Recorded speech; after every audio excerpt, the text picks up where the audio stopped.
forward to our once-a-month visit with Congressman Ron Paul. He's got to go in 14 minutes. I got my atomic clock to a key vote. Got to be in a committee room, so he's with us now. I'm going to move quickly. First off, Congressman, you won the straw poll at CPAC, proving that most of the Republicans are not warmongering neocons. You got 84% approval rating in Texas. You won by a record 80% in the primary, showing that America supports what you're doing. Can you comment on the fact that, your take on this? Well, I was very pleased and somewhat surprised, but it was a delight to have won that CPAC vote. But you know what was interesting is, the people who oppose us, they're still significant. If I get 32% of the vote, that means there's a large number who are still complaining, and they're part of the establishment. But what I thought was interesting is all the sour grapes that was expressed afterwards. They were complaining, and, this is not for real, like they did in the campaign. But what was interesting is somebody said that, what we need to do is for CPAC to have any credibility, they have to change the way they vote. So somebody made the suggestion that nobody under 25 would be allowed to vote, which means, and you know it too, that there are a lot of young people who are interested in what we're talking about, and I think that's fortunate. The next generation is not later on, but currently they're inheriting this mess. So I'm delighted to talk to young people. But this whole idea that the people who don't like us challenging the status quo say, well, let's not let them vote next time. But I think that there's a lot of people who are coming our way every year. And in the last 2 or 3 years that there's been tremendous growth in our movement, and that makes me very encouraged. Absolutely. I want to cut to the chase here, and before we get into the banking situation. A few months ago, you were speaking at a Campaign for Liberty event, and you threw the gauntlet down, as you did back in the 80s in some videos I've seen. You said we've had a CIA coup in America. They're bringing in the drugs. Most people don't know in 96, the CIA Inspector General before Congress admitted that. But it's wider than that. We know Wall Street and the banking cartel, the Federal Reserve System, through Yale and other outfits, set up the OSS and CIA.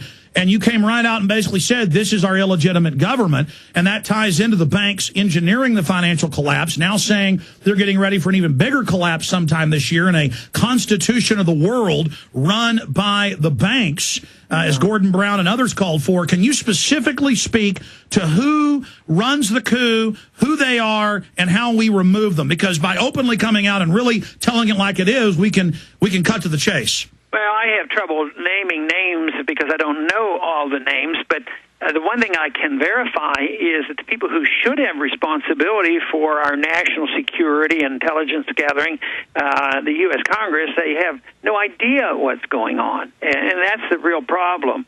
And it fits together, the secrecy of the CIA as well as the secrecy of the Fed. They control the money and they control secret government. People have referred to the CIA as a secret army for the president, but sometimes I wonder whether the presidents even have total control of the CIA as well, as many stories have been written about that.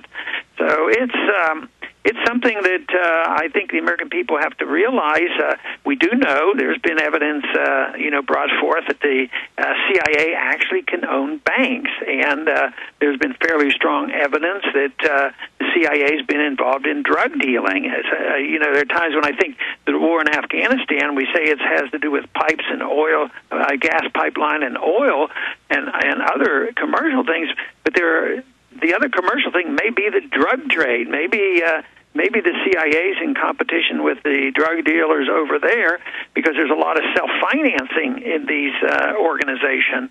But I don't take the position that I know all those answers, and I don't know everything that the Fed does.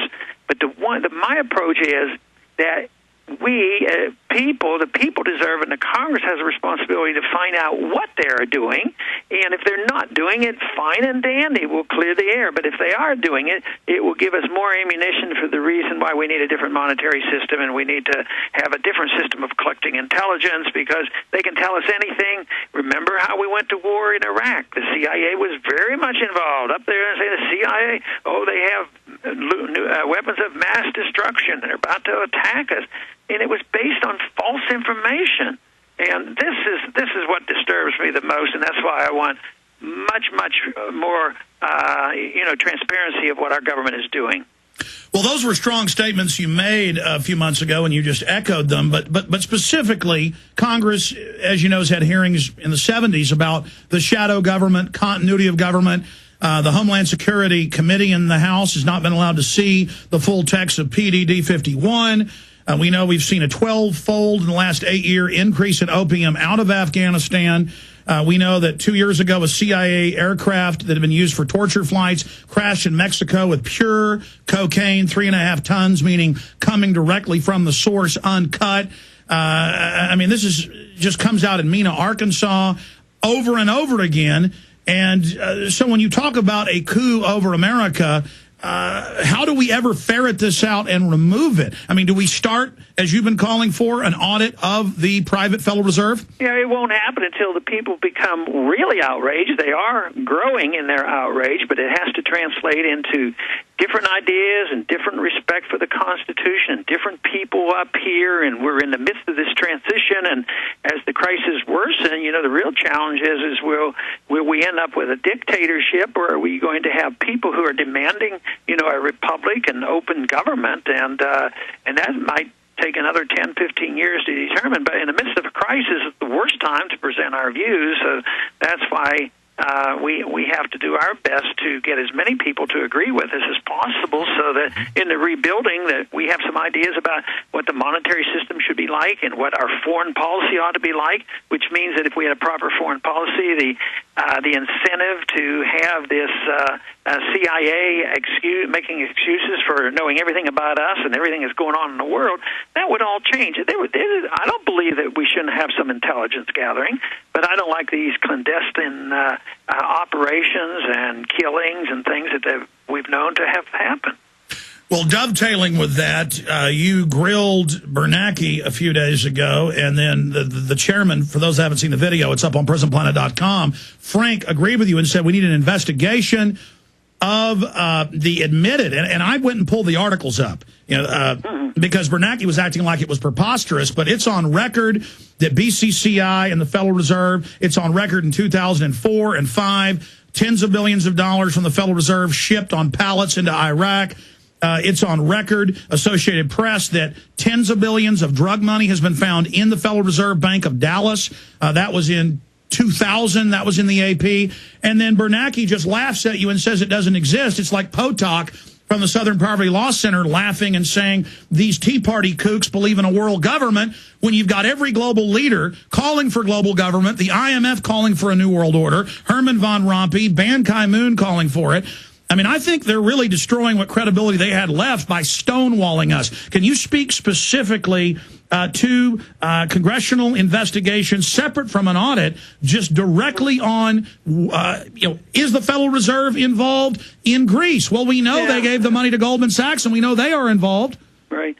No, and he used the word bizarre, so he was accusing me of being bizarre, which means anybody who agrees with my concerns are considered bizarre as well. And you're right in commenting about what Barney Frank said at the end of my questioning, that we should look into it. And to his credit, he has sent a letter to the chairman, Bernanke, and copied me, and he's insisting that that the Federal Reserve respond to my charges, look into it. He asked Bernanke to contact my office to go over the details of the concerns that I've had, and then report back. So Barney Frank did follow up with it. Interestingly, Barney Frank was involved with Henry Gonzalez, and you know that Henry Gonzalez was against the Federal Reserve and demanded these investigations. And the gentleman that wrote the book from the University of Texas, he worked with Gonzalez, and so he has firsthand information. To call this bizarre and it's off the wall, Arbach was in the Federal Reserve and the Congress on the banking committee for 17 years and was involved in these investigations. And to just write us off and say, I've never heard it. Sort of, when he said that, sort of reminded me about, the debates when the mayor, shouted, and I can't believe this stuff, What are you saying? It's incredible. We've only got 4 minutes left with Congressman Ron Paul. We appreciate him joining us live today. The New York Times is reporting they may try to revive the carbon tax with a direct tax on fuel at the refinery. Senate trio hopes to hit pay dirt with carbon fee at the oil company's request. Where is the carbon tax going, as well as health care? Well, it's hard for me to believe they'll do that, even though it's alive and they want to, and that's their goal, and they will if they can. But under these conditions, it is so bad of an idea, it just blows my mind to think that they'll pursue that. So I don't know the details on whether that's going to go through or not, but I can guarantee you there's plenty up here who still believe in it and will pursue it. But I hope they come to their senses and realize how detrimental it would be.